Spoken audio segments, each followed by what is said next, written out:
The fight of the year is taking place tonight as Errol Spence Jr. and Terence Crawford go head to head in a fight that boxing fans have been waiting for the last 5 years. I mean, all the way back in 2018, around November, these two were chirping at each other in Chesapeake Energy Arena in an otherwise pretty ordinary back and forth, and it really got the fans going.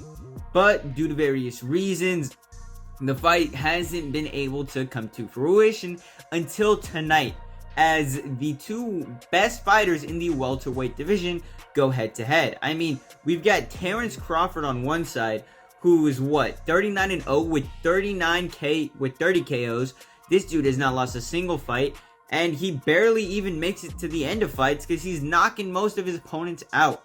And then on the other side of things, you got Errol Spence Jr., who hasn't been in the game as long. I mean, he does have 28 professional wins with 22 knockouts. So both of these guys are going into the fight undefeated, and one of them is leaving victorious. That's right. We are finally going to see a loss on one of those guys' records, unless they take the Hollywood-style ending and decide to end the first fight in a tie. But I doubt that's what happens. I mean, these guys are both knockout artists. Just look at the number of knockouts both of them have. So we're probably not going to make it to the final round of this one. Now, it's rare for two undefeated elite boxers like Spence and Crawford to campaign at the same weight at the same time. And yet, they both managed to do it. And they're both in their prime, near the top at the pound for pound list.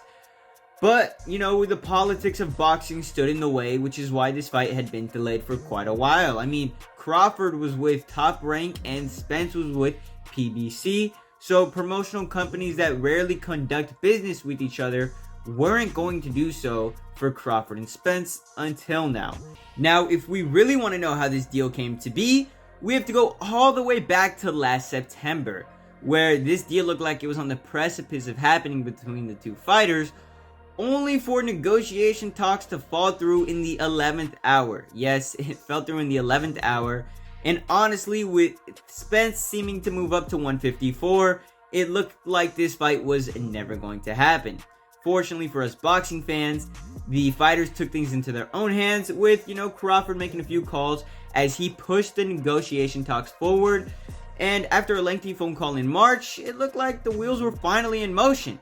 And honestly, this fight has probably been the most relevant one since Manny Pacquiao went head-to-head with Floyd Mayweather back in 2015. Yes, that's the kind of level this fight is on. Manny Pacquiao, Floyd Mayweather level.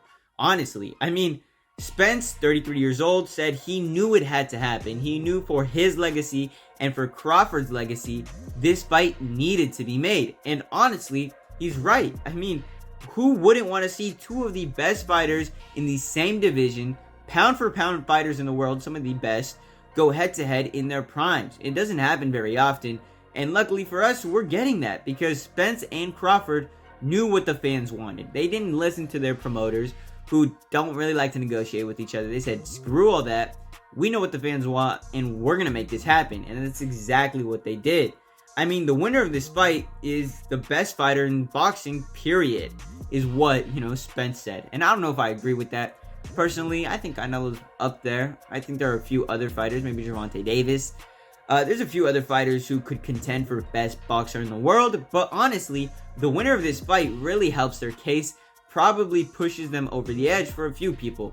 Now, Spence and Crawford won't come close to matching the astronomical revenue numbers that Mayweather and Pacquiao hit, but it's going to be up there, and it's going to make a lot of money for the sport. Now, both of these fighters aren't just walking into Las Vegas on Saturday with their legacy on the line, but with all the belts on the line. Because I'm pretty sure, correct me if I'm wrong here, but Spence currently holds the WBA, IBF, and WBC titles, while Crawford has the WBO. So not only are these guys fighting for welterweight supremacy, but honestly, I'd say that they're fighting for pound supremacy. Because these are two of the best boxers in the world, like I've stated several times. But when you go look at the pound for pound list, a lot of people have Errol Spence Jr. as the fourth best pound for pound fighter in the world, while others hold Crawford at a little bit of a higher standard. Honestly, other than Canelo, they'd probably consider him the #1 boxer in the world pound for pound. So Crawford is going into this fight with a lot to lose, and I would say the same thing for Spence, but honestly, Spence has just a little more to gain, because if he's able to beat Crawford, he will put his name up there as one of, if not the best fighter in the world right now. Maybe even all time if he's able to beat Crawford. That's how huge this fight is. That's how much is on the line. Now, I want to say that Spence has a little bit less, professional fights. He's got like 11 less than Crawford, 82 fewer rounds. So he's coming into this as the fresher fighter. However, he has fought in fewer fights since 2019 due to a car crash and a detached retina. So, that's probably the reason he's been in the ring less. Now, Crawford, will have a 2-inch reach advantage. Again, if you're a fan of boxing, that's kind of sort of very important, the reach advantage, especially if it's 2 inches. But power could trump rounds and health, if we're being honest. I mean, these guys are KO fighters. I cannot wait. This fight better end in a knockout, or it's disappointing, right? I mean, no one wants to see this fight end in a tie. I think it would be bad for the sport, bad for the fans. It would just suck all around if we didn't see a knockout here. Now, Terence Crawford, I want to say, his opponents land the 8th fewest punches per round at about 7.6. So if you've seen him fight, this man's defense is phenomenal. Plus, he ranks a little higher than Spence when it comes to power, as his power connect percentage is about 46.2, while I want to say Spence's is about 45%.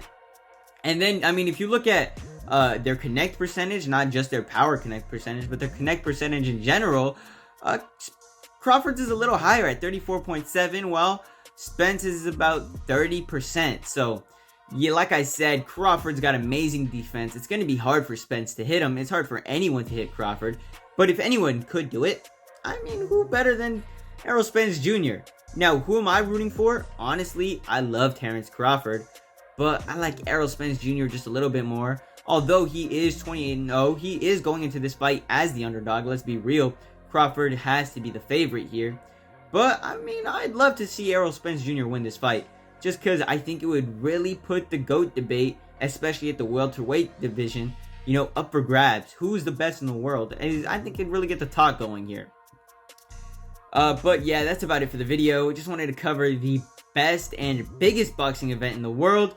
I'm really excited to see this later tonight. I hope you guys are too, right? I mean, I was going to cover this a little bit sooner, and I probably should have, but I got a little lazy. That's alright though. Let me know down below if you want to see any more boxing content.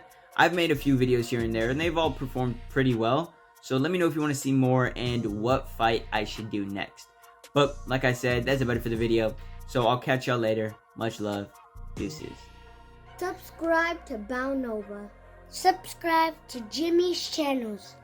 Give a thumbs up.